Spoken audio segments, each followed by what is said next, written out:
السلام عليكم ورحمة الله تعالى وبركاته. إن الحمد لله الذي نستعينه ونستغفره ونؤمن به ونتوكل عليه ونعوذ بالله من شرور أنفسنا ومن سيئات أعمالنا. من يهده الله فلا مضل له ومن يضلل فلا هادي له. ونشهد أن لا إله إلا الله ونشهد أن محمدا عبده ورسوله. أما بعد، فأعوذ بالله من الشيطان الرجيم بفضل بسم الله الرحمن الرحيم.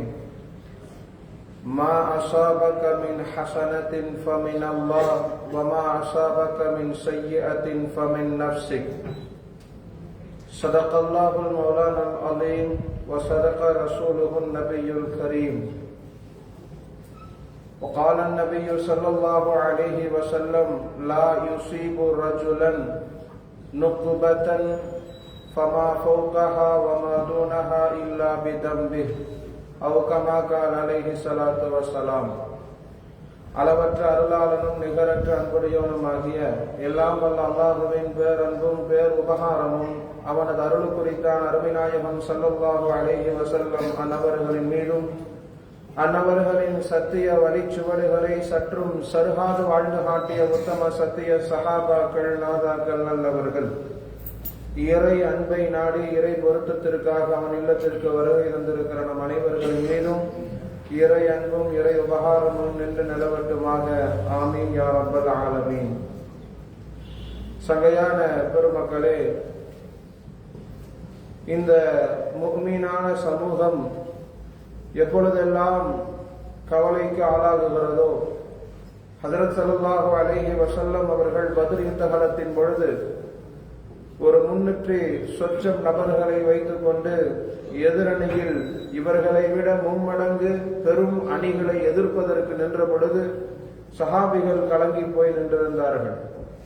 சஹாபிகளுடைய எண்ணம், இனி வீழ்வோம், இதற்கு பின்னால் நமக்கு எழுச்சி கிடையாது என்கிற அந்த சூழல் மாறி இருந்தது. நிரம்ப சஹாபிகள் முடிவு செய்து விட்டார்கள், விடிந்தால் இவ்வளவுதான் இஸ்லாம் என்பதை புரிந்து கொள்வதற்கான சூழல் அந்த இரவில் அமைந்திருந்தது. சஹாபிகளுடைய வருத்தம் ஒரு பக்கம் இருக்கிற அதே நேரத்தில் பெருமானார் ஸல்லல்லாஹு அலைஹி வஸல்லம் சஹாபிகளுக்கு முன் அழ முடியாமல் கூடாரத்திற்கு சென்று ஸல்லல்லாஹு அலைஹி வஸல்லம் அழுது அல்லாஹ்விடத்தில் புலம்பினார்கள். ஹதீஸ் ஷரீஃபிலே அதை பார்க்க முடிகிறது. வெளியே வந்த பெருமானார் ஒரு வார்த்தையை சொன்னார்கள், சஹாபிகள் அப்படியே அவர்களுடைய எண்ணங்கள் மாறி போனது. ஹதீஸ் ஷரீஃபிலே பெருமானாரினுடைய அந்த நாவில் இருந்து உதிர்ந்த அந்த வார்த்தைகள் ஒரு உண்மையான முஃமின் சமூகத்திற்கு தேவையான வார்த்தைகள். ஸல்லல்லாஹு அலைஹி வஸல்லம் சொன்ன ஒரு வார்த்தை, வல்லதி பியதிஹி நஃப்ஸிஹி, என் உயிர் நன்மையையும் தீமையையும் தருவதற்கு எவன் கைவசம் உள்ளதோ அவன் மீது சத்தியமாக பேசுகிறேன் என்பதாக பெருமானார் ஆரம்பித்தார்கள். சஹாபிகள் அப்படியே மாறினார்கள். இந்த சமூகத்தில் நன்மையை தருவதற்கும் தீமையை தருவதற்கும் ஒரு முஃமினால், ஒரு மனிதனால் அதை எப்பொழுதும் சாத்தியப்படுத்த முடியாது என்பதை பெருமானார் சஹாபிகளுக்கு புரிய வைத்தார்கள். சத்தியத்தில் இருந்தாலும் கூட சமயத்தில் நமக்கு சங்கடங்கள் ஏற்படலாம். அதனால் நாம் துவண்டு போய் நாம் செய்திருக்கக்கூடிய காரியங்கள் வீழ்ச்சி அடைந்து விட்டது என்பதை சஹாபிகள் நினைத்துவிடக் கூடாது என்பதற்காக நன்மையும் தீமையும் தருவது அல்லாஹ் என்பதை புரிய வைத்தார்கள் ஸல்லல்லாஹு அலைஹி வஸல்லம். அந்த ஒரு வார்த்தையை சொன்னதற்கு பின்னால் சஹாபிகள் வெகுண்டு எழுந்தார்கள். மிக வீரதீரத்தோடு எழுந்து வெற்றியை கைகண்டார்கள். சங்கைக்குரிய பெருமக்கள், இன்றைக்கு இந்த சமூகத்தில் கண்டிப்பாக அதை நாம் நினைவில் நிறுத்திக் கொள்ள வேண்டும். உண்மையில் சொல்ல போனால் நன்மையையும் தீமையையும் தருவதற்கான வல்லமை அல்லாஹ்விற்கு தான் இருக்கிறது. நாம் நினைக்கலாம், பாவம் செய்வதற்கு நமக்கென்று ஒரு நாட்டம் இருக்க வேண்டும், நாம் செய்தால்தான் பாவம் உண்டாகும் என்று நினைக்கலாம். நன்மை என்பது அல்லாஹுவால் மட்டும்தான் கொடுக்க முடியும் என்று நினைக்கலாம். உண்மையில் சொல்ல போனால் நாம் நன்மை செய்வதாக இருந்தாலும் சரி, பாவத்தை செய்வதற்கு விளைவதாக இருந்தாலும் சரி, அதற்கான சக்தியையும் நாட்டத்தையும் நம் உள்ளத்தில் ஏற்படுத்துவதற்கு அல்லாஹுவினுடைய அந்த நாட்டம் என்கிற அந்த ஒரு விஷயம் நமக்கு தேவைப்படுகிறது. அதனால்தான் திருமறையில் அல்லாஹுவினுடைய வார்த்தை இப்படி அமைகிறது, மா அஸாபக மின் ஹஸனத்தின் ஃபமினல்லாஹ், அல்லாஹ் உங்களுக்கு ஒரு நலவை கொடுத்தால் அந்த நலவின் மூலியமாக நீங்கள் நன்மை பெற்றால் நீங்கள் விளங்கிக் கொள்ளுங்கள், இது இறைவனின் அன்பளிப்பு. நல்ல விஷயம் நம்ம நினைக்கிறது நடக்குதுன்னு சொன்னா அல்லாஹ் நமக்கு அன்பளிப்பாக அதை தருகிறான். வமா அசாபக்கம் மின் சய்யியாத்தின், நீங்கள் ஒன்றை நினைக்கிறீர்கள் ஆனால் அது நடக்கவில்லை. உங்கள் நினைப்பிற்கு எதிர்வாக நீங்கள் நினைத்ததற்கு மாற்றமாக அந்த கருத்து நடந்தேறிவிட்டால் நீங்கள் விளங்கிக் கொள்ளுங்கள், ஃபமின் நஃப்ஸிக், நீங்கள் செய்த உங்களால் ஏற்பட்ட ஒரு பாவமோ அல்லது அதற்கு பின்னால் இருக்கிற ஒரு விளைவுகளோ அதைத்தான் அந்த செயலுக்கு கெட்டதாக மாற்றிவிட்டது என்பதை நீங்கள் விளங்கிக் கொள்ளுங்கள் என்பதாக இறை வசனம் நமக்கு சொல்லித் தருகிறது. அதனால ஸல்லல்லாஹு அலைஹி வஸல்லத்தினுடைய ஒரு ஹதீஸ் இப்படி வருகிறது, லா யுஸீபு ரஜுலன், எந்த ஒரு மனிதனுக்கும் எந்த தீங்கும் ஏற்படுவது கிடையாது. உதாரணமாக சொன்னால் ஒரு கல்லு தடுக்கி விடுதுன்னு சொன்னா கூட ஸல்லல்லாஹு அலைஹி வஸல்லம் இந்த ஹதீஸில் இப்படி சொல்லுகிறார்கள், லா யுஸீபு ரஜுலன் நுக்பத்தன், ஒரு கல் தடுக்கி விட்டது என்கிற காரணத்தினால் அந்த கல் தானாக தடுக்கி விட்டது என்று நீங்கள் நினைக்க வேண்டாம். ஃபமா ஃபௌகஹா வமா தூனஹா, அது சின்ன இடையூறோ பெரிய இடையூறோ இல்லா பிதம்பி, அது அந்த அடியான் செய்த பாவத்திற்கான பரிகாரமாகத்தான் அல்லாஹ் ஒரு சோதனையை ஒரு முஃமினான சமூகத்திற்கு தருகிறான் என்கிற செய்தியை ஸல்லல்லாஹு அலைஹி வஸல்லம் சொன்னாங்க. சங்கைக்குரிய பெருமக்களை நாம் விளங்கிக் கொள்ள வேண்டும். திருமறையில் ஒரு வசனம் இறங்கியது மதீனாவிலே இருக்கிற நேரத்தில், ஃபமையாமல் சூஅன் யுஜ்ஸ பிஹி, யார் பாவம் செய்கிறாரோ உடனடியாக அல்லாஹ் தண்டனையை கொடுத்து விடுகிறான், அதற்கான கூலியை தந்து விடுகிறான் என்கிற இறைவசனம் இறங்கியது. அபூபக்கர் ரலியல்லாஹு அன்ஹு பதறி அடித்து விட்டு பெருமானார் இடத்தில் வந்தாங்க, யா ரசூலல்லாஹ், நாங்கள் தினமும் ஆயிரக்கணக்கான பாவங்கள் செய்பவர்கள். சஹாபிகளே அப்படி ஒரு வார்த்தையை சொல்றாங்க, நூற்றுக்கணக்கான ஆயிரக்கணக்கான பாவங்களை நாங்கள் செய்பவர்கள். அல்லாஹ் தஆலா ஒவ்வொரு பாவத்திற்கும் உடனடியாக தண்டனை தந்துவிட்டால் நாங்கள் எப்படி சமாளிப்பது? அந்த திறன் எங்களுக்கு கிடையாது யா ரசூலல்லாஹ் என்று அபூபக்கர் ரலியல்லாஹு அன்ஹு அவர்கள் முன்வைத்த அந்த பொழுது ஸல்லல்லாஹு அலைஹி வஸல்லம் சொன்னாங்க, அபூபக்கரே, உங்களுக்கு நோய் வந்தது கிடையாதா? காய்ச்சல் வந்தது கிடையாதா? தலைவலி வந்தது கிடையாதா? சிறிது நேரம் தவறி நீங்கள் கீழே விழுந்தது கிடையாதா? சஹாபிகள் ஸல்லல்லாஹு அலைஹி வஸல்லத்திடம் அப்படி கேட்ட பொழுது அபூபக்கர் ரலியல்லாஹு அன்ஹு சொன்னாங்க, யா ரசூலல்லாஹ், அப்படி நாங்கள் எங்களுக்கு நோய் வருகிறது, காய்ச்சல் வருகிறது, தலைவலி வருகிறது, எல்லாம் வருகிறது. ஸல்லல்லாஹு அலைஹி வஸல்லம் சொன்னாங்க, இதையெல்லாம் அல்லாஹ் அந்த பாவத்திற்கான பரிகாரமாக வைத்திருக்கிறான் என்றார்கள் ஸல்லல்லாஹு அலைஹி வஸல்லம். ஒரு மனிதனுடைய மிகப்பெரிய அளவிற்கு அவன் செய்கின்ற பாவங்களை அழிப்பதற்கு அல்லாஹ் வைத்திருக்கிற காரணிகள் எல்லாம் இதுவெல்லாம். ஸல்லல்லாஹு அலைஹி வஸல்லம் சொன்னாங்க, அல்லாஹ் பாவத்தை அழிப்பதற்கு உங்களுக்கு சில இடையூறுகளை, சில தொந்தரவுகளை, சில நோய்களை, காய்ச்சலை நோயாக தருகிற பொழுது, நீங்கள் உங்கள் காய்ச்சலில் வேதனைகளில் நீங்கள் வெம்புகிற பொழுது அல்லாஹ் ஒரு பாவத்தை மன்னிப்பது கிடையாது, முன் சென்று 100 பாவங்களாக அல்லாஹ் மன்னிக்கிறான் என்கிற செய்தியை ஹஜ்ரத் ஸல்லல்லாஹு அலைஹி வஸல்லம் அவர்கள் சொல்லி காண்பித்தார்கள். சங்கைக்குரியவர்களை, முதல்ல நாம் ஒரு விஷயத்தை விளங்கிக் கொள்ள வேண்டும். ஒரு தீமை ஒரு சமூகத்திற்கு ஏற்படுகிறது என்று சொன்னால் அது நம் வசம் அல்ல. நீங்கள் இந்த உலகத்தில் யாருக்கும் நன்மையையும் தீமையையும் நம் புறத்திலிருந்து சுயமாக யாராலும் செய்ய முடியாது என்கிற விஷயத்தை ஒரு உண்மையான முஃமின் சமூகம் முதலில் விளங்கிக் கொள்ள வேண்டும். அதனால்தான் அறிஞர்கள் சொல்லுகிற 3 விஷயங்கள். உங்களுக்கு சோதனைகள் ஏற்படுகின்ற பொழுது நீங்கள் 3 விதமான எண்ணங்களில் ஒரு முஃமினுடைய சமூகம் இருக்க வேண்டும். முதலில், உங்களுக்கு நீங்கள் நினைத்ததை போன்று ஒரு காரியம் நடக்கவில்லை என்று சொன்னால் அது சோதனையாக மாறுகிற பொழுது நீங்கள் முதலில் விளங்கிக் கொள்ள வேண்டும், இது நாம் செய்த பாவத்தினால் இருக்கலாம், நாம் செய்த தவறுகளால் இருக்கலாம் என்கிற எண்ணம் ஒரு முஃமினுக்கு வேண்டும். அதனாலதான் சொல்றாங்க, ஸல்லல்லாஹு அலைஹி வஸல்லத்தினுடைய ஹதீஸ் இப்படி அமைகிறது, எப்பொழுதெல்லாம் ஜகாத்தை நாம் கொடுப்பதற்கு தவறுகிறோமோ அப்பொழுதெல்லாம் அல்லாஹ் மலையை நிறுத்தி வைக்கிறார். எப்பொழுதெல்லாம் ஒரு சமூகம் வியாபாரத்தில் அளவுகளில் மோசடி செய்கிறதோ அப்பொழுதெல்லாம் அந்த சமூகத்தில் பஞ்சத்தை அல்லாஹ் தலைவிரித்து ஆடச் செய்கிறார். எப்பொழுதெல்லாம் ஒரு சமூகம் நீதத்தை தவறுகிறதோ அப்பொழுதெல்லாம் சொல்ல முடியாத பல பெரும் நோய்களை கொண்டு அந்த சமூகத்தை அல்லாஹ் பாதிக்கிறார். இப்படியெல்லாம் ஒரு தவறுகளை கொண்டு இதெல்லாம் நடந்தேறுகிறது என்பதை பெருமானார் விளக்கி இருக்கிறார். யாக்கூப் அலைஹிஸ்ஸலாத்து வஸ்ஸலாம் அவர்களை பற்றி நமக்கு தெரியும். யூசுப் அலைஹிஸ்ஸலாம் அவர்கள் தந்தையாக இருந்தார்கள். மிகுந்த பிரியம், பிள்ளைகளோடு பாசத்தோடு அரவணைப்போடு இருந்த அந்த நபி கிட்டத்தட்ட 30 ஆண்டு காலம் அவர்களுக்கு பார்வை இல்லை. தஃப்சீரிலே அதற்கான விளக்கத்தை கொடுக்கிறார்கள். யாக்கூப் அலைஹிஸ்ஸலாத்து வஸ்ஸலாம் தொழுகையில் ஈடுபட்டுக் கொண்டிருக்கிற பொழுது அவர்களுக்கு முன்னால் அவர்களுடைய குழந்தையாக இருந்த யூசுப் அலைஹிஸ்ஸலாம் விளையாடுகிறார்கள். விளையாடுவதை ஓரக்கண்ணால் ஒரு தந்தை ரசிப்பதாக அதை தெரிகிறது.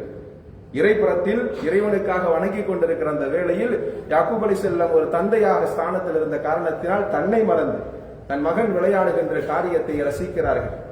இறைவனோடு தொடர்பில் இருந்த ஒரு யாக்கூப் அலைஹிஸ்ஸலாத்து வஸ்ஸலாம் அவர்கள் அப்படி செய்து விட்டார்கள் என்கிற காரணத்தினால் அல்லாஹ் அவர்கள் பார்வையை பறித்தார் என்பதாக தஃப்சீரிலே வருகிறது.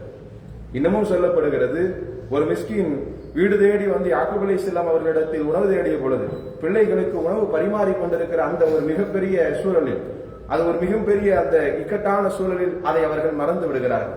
மிஸ்கின் நீண்ட நேரம் வீட்டுக்கு வெளியில் ஒரு யாசகர் அவருக்கான உணவை கேட்டுவிட்டு அவர் நிராசையோடு வீடு திரும்பி விடுகிறார். அவர் திரும்பி விட்டதற்கு பின்னால் அவர்கள் யாக்கூப் அலைஹிஸ்ஸலாம் அவர்கள் தேடுகிறார்கள், அவரை காணல. அதனால் அல்லாஹு தஆலா பிள்ளைகளின் மீது இவ்வளவு பாசம் கொண்ட யாக்கூப் ஒரு நபியாக இருந்தாலும் கூட அல்லாஹுவின் விஷயத்தில் அவர் கொஞ்சம் சருகி இருக்கிறார், மற்றவர்கள் விஷயத்தில் கொஞ்சம் சருகி இருக்கிறார். யூசுப் அலைஹிஸ்ஸலாம் அவர்களையும் யாக்கூப் அலைஹிஸ்ஸலாம் அவர்களையும் அல்லாஹு தஆலா 30 ஆண்டு காலம் பிரித்து வைத்திருந்தார். ஒரு தவறு அதற்கான விளைவுகளாக அது நபியாகவே இருந்தாலும் சரி, அல்லாஹு தஆலா நாம் செய்கின்ற ஒரு விஷயத்தின் மூலியமாக அதற்கான சோதனைகளை அல்லாஹ் இப்படி வகைப்படுத்துகிறார். இரண்டாவது அறிஞர்கள் சொல்லுகிற வார்த்தை, சிலருக்கு நபிமார்களாக இருப்பார்கள், நேசர்களாக இருப்பார்கள், எந்த பாவமும் செய்யாதவர்களாக இருப்பார்கள், ஆனால் மிகப்பெரிய சோதனை வரும். நீங்கள் மூசா அலைஹிஸ்ஸலாத்து வஸலாம் அவர்கள் வஃபாத்தான செய்தியை நீங்கள் படித்து பார்த்திருக்க வேண்டும்.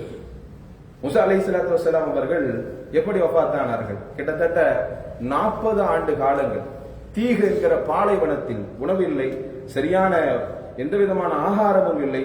அவர்கள் கூட்டம் செய்த பாவத்தின் காரணத்தினால் அந்த கூட்டத்தை அல்லாஹ் அந்த பாலைவனத்தில் தங்க வைக்க சொல்லுகிறான் நபி மூசாவை. இந்த மூசாவோடு சேர்ந்து ஹாரூன் அலைஹிஸ்ஸலாம் அவர்களும் இருக்கிறார்கள். ஒட்டுமொத்த கூட்டம் செய்த பாவத்திற்காக ஒரு நபி 40 வருடம் அங்கே இருந்து பாலைவனத்திலே பசியினால், வறட்சியினால், வறுமையினால் அங்கு இருந்து போனவர்கள் மூசா அலைஹிஸ்ஸலாம் அவர்கள். ஹாரூன் அலைஹிஸ்ஸலாமும் அங்கேதான் வஃபாத் ஆகி போகிறார்கள். நீங்கள் வரலாற்றை திருப்பி பார்க்க வேண்டும். நபி ஸல்லல்லாஹு அலைஹி வஸல்லம் அவர்கள் மக்காவிலே இருந்து 2 ஆண்டு காலங்கள் ஒதுக்கி வைக்கப்பட்டார்கள். ஒதுக்கி வைக்கப்பட்டு ஊரினுடைய எல்லை பகுதியில் அவர்களும் ஒரு நூற்றுக்கணக்கான சஹாபிகளும் தங்கி இருக்கிறார்கள். மக்காவிலே ஒரு சட்டம் தீட்டப்பட்டது, இவர்களுக்கு யாரும் உணவும் நீரும் கொடுக்க கூடாது, இதுதான் சட்டம். அவர்களுக்கு என்று காபாவிலே ஒரு ஓட்டை, ஒரு மிகப்பெரிய பலகையை வைக்கிறார்கள், யாரும் அவர்களோடு தொடர்பில் இருக்கக்கூடாது. தொடர்பில் இருந்தால் மக்காவிற்கும் அவர்களுக்கும் தொடர்பு கிடையாது. கிட்டத்தட்ட 2 ஆண்டு காலங்கள் சஹாபிகளுடைய ஹதீசுகள் இப்படி வருகிறது, அந்த மக்காவினுடைய ஓரத்தில் எல்லை பகுதியில் ஊருக்கும் எங்களுக்கும் சம்பந்தம் இல்லாமல் நாங்கள் தங்கி இருந்த அந்த வெட்ட வெளியில் உணவுக்காக நாங்கள் தட்டு தடுமாறிய பொழுது, நாங்கள் அங்கு தரைகளில் கிடக்கக்கூடிய இரவு நேரங்களில் நாங்கள் கையை வைத்து துளாவி பார்ப்போம், ஏதாவது சின்ன பொருள் ஏதாவது கிடந்தால் அதை எடுத்து வாயில் போட்டுக் கொள்ளுவோம். சமயங்களில் கற்களை கூட நாங்கள் தின்றிருக்கிறோம். சஹாபிகள் சொன்னார்கள், உணவு உண்பதற்கு எங்களுக்கு வசதிகள் இல்லாத நேரத்தில் இலைதலைகளை பறித்து நாங்கள் உட்கொண்ட பொழுது ஆடுகள் புழுக்கையிடுவதை போன்று நாங்களும் புழுக்கையிட்டோம் என்கிற ஹதீஸை நம்மால் படிக்க முடிகிறது. இதெல்லாம் அவர்கள் செய்த பாவத்தினால் வந்த சோதனைகளா என்று பார்த்தால் கிடையாது. அறிஞர்கள் சொல்லுகிறார்கள், அல்லாஹ் சில நேரத்தில் இப்படி சோதனைகளை கொடுக்கிற பொழுது அவர்கள் தரஜாக்கள், அவர்களுடைய பதவியை உயர்த்துவதற்காக அல்லாஹ் கொடுக்கக்கூடிய சோதனைகளாக நபிமார்களுக்கும் நல்லவர்களுக்கும் சஹாபிகளுக்கும் வந்த இது போன்ற துயரங்கள் எல்லாம், சோதனைகள் எல்லாம் அவர்கள் பதவி உயர்வுக்காக, தரஜாக்களுடைய அந்த அந்தஸ்தினுடைய உயர்வுக்காக அல்லாஹ் கொடுத்த அந்த சோதனை என்பதாக நம்மால் அந்த வரலாற்றை படிக்க முடிகிறது. சங்கைக்குரியவர்களை, 3வது விஷயங்களை நாம் கவனிக்க வேண்டும். சில நேரங்களில் நமக்கு ஏற்படுகின்ற சோதனைகள், அதை நாம் எப்படி பார்க்க வேண்டும் என்று சொன்னால், ஸல்லல்லாஹு அலைஹி வஸல்லம் சொன்னாங்க, அல்லாஹு தஆலா சில நேரங்களில் மனிதர்களுக்கு பிடிக்காத ஒரு விஷயம், அவர்கள் உள்ளத்தில் விரும்பாத ஒரு விஷயம் நடக்கிற பொழுது அது சோதனை தான், அதில் மாற்று கருத்து இல்லை. அதனால் அல்லாஹ்வின் மீது நிராசையாகிடக்கூடாது. நாம் செய்கின்ற தவறுகள் அப்படி நாம் சோதனைகளால் ஏற்படுகின்ற பொழுது நமக்கு மனதில் உறுத்தல் வேண்டும். ஒரு பாவத்தை செஞ்சுட்டோம்னு சொன்னா அந்த உறுத்தலின் மூலியமாக அல்லாஹ் நமக்கு சோதனையை கொடுக்கிறான் என்கிற எண்ணம் வேண்டும். இந்த உறுத்தலை அல்லாஹ் விரும்புகிறார், அதற்கான பரிசுகளையும் அல்லாஹ் தருகிறார். ஸல்லல்லாஹு அலைஹி வஸல்லம் ஒரு சஹாபி, ஒரு கிராமத்து சஹாபி பெருமானாருக்கு வந்தாங்க. ரசூலுல்லாஹ் நோன்பு நேரத்தில் நான் என் மனைவியோடு வீடு கூடி விட்டேன், உறவு கொண்டு விட்டேன், நான் தவறு செய்து விட்டேன், வக்காவத்து நான் நாசமாகி விட்டேன் யா ரசூலுல்லாஹ் என்று வந்து நின்றார். ஸல்லல்லாஹு அலைஹி வஸல்லம் கேட்டாங்க, இது போன்று நோன்பு நேரங்களில் பாவம் செய்வதும் நீங்கள் வீடு கூடுவதும் ஒரு மிகப்பெரிய தவறுதான், அல்லாஹ் அதற்கும் பரிகாரத்தை திருமறையில் வைத்திருக்கிறார். எனவே உங்களுக்கான பரிகாரம் ஒரு அடிமையை விடுதலை செய்வது உங்களுக்கான பரிகாரம் என்பதாக ஸல்லல்லாஹு அலைஹி வஸல்லம் சொன்னாங்க. அந்த சஹாபி சொன்னார், யா ரசூலல்லாஹ், எனக்கு அடிமையை உரிமை விடுகிற அளவிற்கு எனக்கு பணம் காசு வசதிகள் கிடையாது, என்ன செய்வது? ஸல்லல்லாஹு அலைஹி வஸல்லம் சொன்னாங்க, வேண்டும் என்றால் ஒரு 60 நாள் தொடர்ச்சியாக நோன்பு நோருங்க. வசதி இல்லாதவர்கள் செய்கின்ற பரிகாரத்தில் இது அல்லாஹ் 2வது சொல்லுகிற செய்தி. உடனே அந்த சஹாபி பெருமானார்ட்ட கேட்டாங்க, 60 நாள் தொடர்ந்து நான் நோன்பு நோற்பதற்கு சக்தி ஏற்றவர், நீங்க லேசா நினைச்சிடக்கூடாது. 59 நாள் பரிகாரத்திற்காக நோன்பு நோற்றுவிட்டு 60வது நாட்களில் நாம் நோன்பை விட்டாலும் கூட மீண்டும் 60 நாளையும் தொடர்ச்சியாக செய்வதுதான் பரிகாரத்திற்கான நோம்பிற்கான அந்த ஒரு விஷயம். மிகப்பெரிய ஒரு தகவல். அந்த சஹாபி சொன்னாங்க, இதற்கும் எனக்கு சக்தி கிடையாது. பெருமானார் கேட்டாங்க, அப்படி இல்லை என்று சொன்னால் ஒரு 60 மிஸ்கீன்களுக்கு நீங்கள் உணவு கொடுத்து விடுங்க. ஸல்லல்லாஹு அலைஹி வஸல்லம் சொன்னோன்னா அந்த சஹாபி சொன்னாங்க, நான் மிகப்பெரிய ஏழை, என்ற அவ்வளவு காசு பணங்கள் எல்லாம் கிடையாது, பரிகாரம் செய்வதற்கு எனக்கு ஆசைதான், இருந்தாலும் உணவு கொடுப்பதற்கு எனக்கு வசதி கிடையாது. ஸல்லல்லாஹு அலைஹி வஸல்லம் கொஞ்ச நேரம் யோசித்துட்டு அந்த சஹாபி ஓரமா நிக்க வச்சுட்டு, ஹதீஸிலே இரண்டு விஷயங்களாக அது வருகிறது. ஒன்று, பெருமானார் தன் வீட்டுக்கு சென்று மாவை எடுத்து வர சொன்னார்கள் என்றும் ஹதீஸில் வருகிறது. இன்னொரு ஹதீஸின் மூலியமாக பேரித்தம்பட கூடை ஒன்று அந்த சபைக்கு வந்ததாகவும் சொல்லப்படுகிறது. ஸல்லல்லாஹு அலைஹி வஸல்லம் ஒரு சஹாபியை அனுப்பி வீட்டில் இருக்கிற ஒரு மாவு கூடையை எடுத்து வர சொல்லுகிறார்கள். எடுத்து வந்து அந்த சஹாபியினுடைய கையில் கொடுத்து விட்டு சொன்னார்கள், இந்த மாவை இங்கு இருக்கக்கூடிய மதீனாவில் இருக்கக்கூடிய ஏழைகளுக்கு போய் நீ பகிர்ந்து கொடு என்பதாக அனுப்புகிறார். இந்த நேரத்தில் அந்த சஹாபி சொன்னாங்க, இந்த இரு மலைகளுக்கு மத்தியில் மிகப்பெரிய ஏழை என்று சொன்னால் மதீனாவில் நான் மட்டும்தான் இருக்கிறேன், எனவே இந்த மாவை நான் எடுத்துக் கொள்ளலாமா என்று அந்த சஹாபி கேட்டார். ஸல்லல்லாஹு அலைஹி வஸல்லத்தினுடைய ஹதீஸ் இப்படி முடிகிறது. அந்த சஹாபியிடம் சிரித்துக் கொண்டு ஸல்லல்லாஹு அலைஹி வஸல்லம் சொன்னாங்க, நீங்களே எடுத்துக்கோங்க. ஹதீஸை முடிக்கிற பொழுது பெருமானாருடைய வார்த்தை இப்படி முடிகிறது. ஸல்லல்லாஹு அலைஹி வஸல்லம் சொன்னாங்க சஹாபிகளை பார்த்து, இதோ இந்த தோழர் வந்தார், பரிகாரம் தேடி வந்தார், பாவத்தை நினைத்து உறுத்தலோடு வந்தார், இப்பொழுது பரிசோடு செல்லுகிறார். ஸல்லல்லாஹு அலைஹி வஸல்லம் சொன்னாங்க சஹாபிகளை பார்த்து, இந்த மனிதர் தான் செய்த பாவத்தை பொறுத்து கொள்ள முடியாமல் பாவம் செய்து விட்டோம் என்று சபையில் வந்து ஒற்றுக்கொண்டார். அதற்கு பின்னால் என்னிடத்தில் பரிகாரம் தேடினார். பரிகாரத்திற்கான எந்த பொருளும் இல்லாத பொழுதும் கூட அல்லாஹ் அவர் உறுத்தலை, சோதனை ஏற்றுக்கொண்டதனுடைய உறுத்தலை பொருந்தி கொண்டதனுடைய விளைவு அல்லாஹ் அவருக்கு பரிசோடு இந்த இடத்திலிருந்து அவர்களுக்கு அல்லாஹ் அனுப்பி இருக்கிறான் என்கிற செய்தியை பெருமானார் ஸல்லல்லாஹு அலைஹி வஸல்லம் சொல்லி காண்பிப்பாங்க. சங்கைக்குரிய பெருமக்களே, இந்த முஸ்லிம் சமூகம் இதை முதலில் விளங்கிக் கொள்ள வேண்டும். நாம் நினைக்கலாம், சமயங்களில் நாம் எப்பொழுது நமக்கெல்லாம் சோதனைகள் நடக்கிறதோ அப்பொழுதெல்லாம் விதிகளின் மீது பழிகளை போடுகிறோம். அல்லாஹ் இதை விரும்புவது கிடையாது. லா தசுப்பு தீக், நீங்கள் சேவலை திட்டாதீர்கள். சஹாபிகள் எல்லாம் அந்த காலத்தில் சேவல் கூவியது என்றால் திட்டுவார்கள். இதையெல்லாம் பார்த்து ஸல்லல்லாஹு அலைஹி வஸல்லம் சொன்னாங்க, நீ சேவல் கூவியதற்காக நீங்கள் திட்ட வேண்டாம், அது அதிகாலையில் ஃபஜ்ருக்கு எழுப்புகிறது என்பதை விளங்கிக் கொள்ளுங்கள். இப்படி எல்லாம் சஹாபிகளுக்கு விதிகளின் மீது பழிகளை போடுவதை தடுத்திருக்கிறார். உசாமா இப்னு சுரைக்குங்கிற சஹாபி, இப்னு மாஜா, திருமதி போன்ற ஹதீஸ்கள் 2 விதமாக வருகிறது. அந்த சஹாபி பெருமானாருடைய சபைக்கு வருகிறார். வந்த பொழுது சஹாபிகள் எல்லாம் அங்கு அமர்ந்திருக்கிறார்கள். ஃபஸல்லம் தூ, நான் அந்த சபையில் சலாம் சொன்னேன். ஃபஸல்லம, பெருமானாரும் எனக்கும் சலாம் சொன்னார்கள். அந்த கூட்டத்தில் சஹாபிகள் எல்லாம் அமர்ந்திருந்தார்கள். அவர்கள் எப்படி அமர்ந்திருந்தார்கள் என்பதையும் உசாமா இப்னு சுரைக்குங்கிற அந்த சஹாபி சொல்றாங்க, பெருமானாரை அவர்கள் பேசுவதை பார்த்து கொண்டிருந்தார்கள், அவர்கள் தலை கூட அசையல. எப்படி என்றால், ஒரு பறவை அவர் தலை மீது அமர்ந்திருந்து அந்த பறவையை பிடிப்பதற்கு ஒருவர் முற்பட்டால் எப்படி அவர் தலையை அசைக்காமல் இருப்பாரோ அப்படியெல்லாம் சஹாபிகள் உறைந்து போய் அமர்ந்திருந்தார்கள். அந்த நேரத்தில் பெருமானாருடைய இடது பக்கவாட்டிலிருந்து ஒரு கூட்டம் வந்தது, ஒரு கிராமத்து கூட்டம் வந்தது. பெருமானார் இடத்தில் அமர்ந்தார்கள். அமர்ந்து பெருமானாரிடத்தில் கேட்டார்கள், யார் ரசூலல்லாஹ், நாங்கள் இந்த கிராமத்தில் இருந்து வருகிறோம், விதிகளை நம்புகிற விஷயத்தை பற்றி எங்களுக்கு சந்தேகம் இருக்கிறது என்பதாக அந்த சஹாபிகளுடைய கூட்டம் வந்து அமர்ந்தது. ஸல்லல்லாஹு அலைஹி வஸல்லம் கேட்டாங்க, யார் ரசூலல்லாஹ், எங்களுக்கு நோய் ஏற்படுகிறது, அந்த நோய் காரணத்திற்காக நாங்கள் மருந்துகள் சாப்பிடுகிறோம், அல்லது அந்த நோய் சரியாக வேண்டும் என்பதற்காக சமயங்களில் நாங்கள் ஓதி பார்த்துக் கொள்கிறோம், இதெல்லாம் விதிகளை நாங்கள் மாற்றுவதற்காக செய்கிற முயற்சியா என்று பெருமானாரிடத்தில் அந்த சஹாபிகள் கேட்டார். ஸல்லல்லாஹு அலைஹி வஸல்லம் சொன்னாங்க, ஒரு நோய் உருவாகுகிறது என்று சொன்னால் அந்த நோய்க்கான மருந்தை அல்லாஹ் உற்பத்தி செய்யாமல், அதை அல்லாஹ் படைக்காமல் ஒரு நோயை தருவது கிடையாது. நீங்கள் நோய்க்காக மருந்து சாப்பிடுவதும் சரி, நோய்க்காக ஓதி பார்ப்பதும் சரி, விதியில் இதுவும் அமையும் என்றார்கள். இதுவும் ஒரு விதிதான். இப்படி ஒரு நோய் ஏற்பட்டால் நீங்கள் ஓதி பார்க்க வேண்டும், மருந்து சாப்பிட வேண்டும் என்கிற பாதுகாப்பை கருதி ஒரு விஷயத்தை செய்வதும் விதிகளில் கட்டுப்பட்ட ஒன்று. அது குணமாகுவதும் ஆகாமல் போவதும் அல்லாஹ்வுடைய நாட்டம் என்றார்கள் ஸல்லல்லாஹு அலைஹி வஸல்லம். இந்த விஷயத்தை நாம் மிகுந்த கவனத்தோடு எடுத்துக்கொள்ள வேண்டும். அலி ரலியல்லாஹு அன்ஹு அவர்கள் சொன்ன ஒரு வார்த்தை, நான் அரஃப்துல்லா, அல்லாஹ்வை நான் எப்பொழுது அறிந்து கொண்டேன் தெரியுமா? எப்பொழுதெல்லாம் நான் ஒரு விஷயத்தை நினைக்கிற பொழுது அந்த நாட்டம் உடைந்து போகிறது. நான் ஒரு விஷயத்தை நான் நாட வேண்டும், அந்த விஷயத்தை செய்ய வேண்டும் என்று நினைக்கிறேன். நாளைய தினம் நான் இது போன்ற ஒரு விஷயத்தை செய்ய வேண்டும், நாளை காலையில் எழுந்தவுடன் இதை செய்ய வேண்டும், அதற்கு பின்னால் இவரை சந்திக்க வேண்டும், இந்த வியாபாரத்தை முடிக்க வேண்டும் என்றெல்லாம் யோசிப்போம். காலையில் எழுந்து பார்த்தா ஜோனு மழை பெய்யும், அல்லதென்றால் மிகுந்த குளிர் காய்ச்சலோடு எழுந்திருப்போம். அடுத்த நாள் அந்த பகலே இல்லாமல் போய்விடும். அதனால் எப்பொழுதெல்லாம் என்னுடைய நாட்டம் உடைந்து போகிறதோ அப்பொழுதெல்லாம் அல்லாஹ்வினுடைய வல்லமையை நான் புரிந்து கொள்கிறேன் என்றார்கள் அலி ரலியல்லாஹு அன்ஹு. இன்றைக்கு நாம் இந்த சமூகத்தில் சொல்லுகிற வார்த்தை, நாம் ஒரு விஷயத்தை நாடி இருக்கலாம், அந்த விஷயத்தை நோக்கி நாம் நம்மளுடைய எல்லா விதமான ஆசைகளையும் செலுத்தி இருக்கலாம், ஏன் ஒட்டுமொத்த சமூகம் ஓரணியில் இருந்து செயல்பட்டு இருக்கலாம். ஆனால் உண்மையை விளங்கிக் கொள்ள வேண்டும். அல்லாஹுவினுடைய நாட்டம் என்பதும் கலா கதிர் என்கிற இந்த விதி என்பதையும் பொருந்திக் கொள்ளுகிற இடத்தில் ஒரு உண்மையான முஃமின் சமூகம் இருக்க வேண்டும். அதைத்தான் இந்த சமூகத்தை வலுப்படுத்துகிற விஷயமாக, ஈமானின் உரமாக அதை நாம் எடுத்துக்கொள்ள வேண்டும். சங்கைக்குரிய பெருமக்கள், அல்லாஹு தஆலா நமக்கு கொடுத்திருக்கக்கூடிய சோதனைகளும் அல்லது நன்மையோ தீமையோ அது முழுக்க முழுக்க இறை சார்ந்த விஷயங்களாக இருக்க வேண்டும், இறைவனுக்காக இருக்க வேண்டும். அதனால்தான் அல்லாஹு தஆலா எப்பொழுதெல்லாம் நபி மூசாவை பற்றி திருமறையில் பேசுகிறானோ அப்பொழுதெல்லாம் வல்லாஹு காலிபுன் அலா அம்ரிஹி, ஃபிரௌன் நினைத்தான் ஒரே ஒரு குழந்தை பிறந்தால் இந்த ஆட்சியை அழித்துவிடும் என்பது ஒரே காரணத்திற்காக பல லட்சம் குழந்தை, பனு இஸ்ரவேலர்களில் பிறந்த பல லட்சம் குழந்தைகளை கொன்று குவித்தான். பிறந்த நாட்களிலே அந்த குழந்தைகள் மரணத்தை எய்தியது.